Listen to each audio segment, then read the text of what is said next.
আসসালামু আলাইকুম বন্ধুরা। করোনা ভাইরাস পুরুষদের যৌন অক্ষম করে দিতে পারে।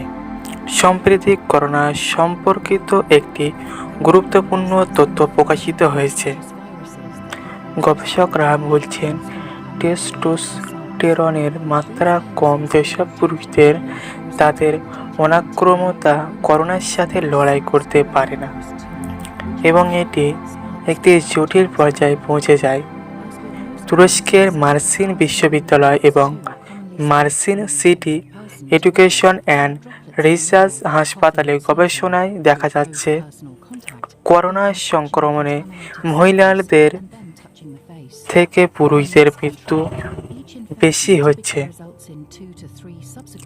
গবেষকদের মতে এর অন্যতম কারণ হতে পারে টেস্টোস্টেরনের মাত্রা কমে যাওয়া। পুরুষ এবং মহিলাদের উভয়ের শরীরে টেস্টোস্টেরন হরমোন উপস্থিত থাকে, তবে এটি মূলত একটি পুরুষ হরমোন কারণ এটি পুরুষদের যৌন জীবন নিয়ন্ত্রণে ভূমিকা পালন করে। যদি পুরুষদের মধ্যে টেস্টোস্টেরনের মাত্রা কম থাকে, তবে তাদের রোগ প্রতিরোধ ব্যবস্থা সঠিকভাবে কাজ করে না।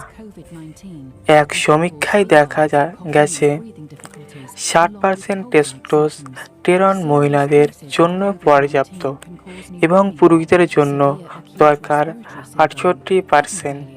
করোনা প্রাদুর্ভাবের পর থেকেই ভাইরাস নিয়ে গবেষণা চলছে।